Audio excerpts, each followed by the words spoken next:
একটা গল্পে একটা সাধুর কথা বলেছে, রামকৃষ্ণদেবের কথা এটা নয়, রামকৃষ্ণদেব এই গল্পটা বলতে, হ্যাঁ, এটা আমাকে অনেকেই জিজ্ঞাসা করেছে, এটা কথা আপনাকে রয়েছে। এই গল্পটা ঠাকুর বলতেন, এই গল্পটা বলতেন, কিন্তু ঠাকুরের ওই সাধুটা, ওই ঠাকুর ফুস করতে পারে, সাধু কি বলেছিল, একজন সন্ন্যাসী ওই মাঠের দিক দিয়ে যাচ্ছিল, ছেলেরা খেলছিল, ওই সাপটাকে দিয়ে খুব অত্যাচার করছিল, সাপটাকে সাপটা ফুস করতে আসতো, ভয়ে সবাই সাধুটাকে বললো যে আপনি ওই দিক দিয়ে যাবেন না সাধুজি, কারণ ওইদিকে একটা বিষধর সাপ আছে। বলছে চল তো দেখি কিরকম। ও নাকি আসলেই কামড়ে দেয়, হ্যাঁ, বলছে যেই যাবে ওর এত বিষ ও কামড়ে দেয়। তখন বলছি চল দেখি। তারপর সাপটার কাছে গিয়ে উনি বললেন যে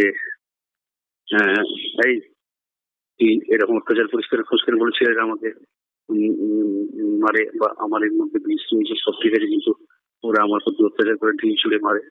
তখন বললো ঠিক আছে, আমি তোকে একটা মন্ত্র দিয়ে যাচ্ছি, তুই একদম শান্ত হয়ে থাকবি, কারোর সাথে অত্যাচার করবি না, হ্যাঁ, আর খুঁজখুঁজ করবি না। যখন বলেছে তখন বললো আমি তোকে মন্ত্র দিয়ে গেলাম, বলে সাধু চলে যায়। বেশ কিছুদিন পরে সাধুজি ওই পথ দিয়ে ফিরে আসছিল। তখন ছেলেটিকে জিজ্ঞাসা করলো, হ্যাঁ রে, সেই সাপটা কোথায় আছে? বলে অনেক কবে মারা গেছে। সে কি, কোথায় চলতে দিন? বলছি না, মরতে তো পারেনি, আমি তাকে এমন মন্ত্র দিয়েছি সে মরবে কি করে। তারপর গিয়ে দেখতে পাচ্ছে ওটা গর্তের মধ্যে চুপটি করে পড়ে রয়েছে, একদম মরার মতো। তারপর ছেলেরা জানি না যে ওরা বেঁচে আছে। আসলে কিছুদিন আগে পর্যন্ত ওই ছেলেরা ওই যে শান্ত হয়েছিল সাপটা, না, সাপটাকে ওরা ছেলেরা মিলে মজা করেছে, ন্যাক ধরে ঘুরিয়েছে, তাকে অনেক মারধর করেছে। তাতে ওই যে বলে গেছেন সাধুটি যে তুমি খোঁজ করবে না, তুমি তুমি কাউকে কামড়াবে না বা কারোর প্রতি খারাপ ব্যবহার করবে না। তখন সাধুটি বললো যে তোর এই দশার কারণটা কি? বলে যে ছেলেরা এরকম করেছে, আপনি তো আমাকে নিষেধ করেছেন আমার রাগ বা ওদের প্রতি অত্যাচার না করতে, আমি সেগুলি করি।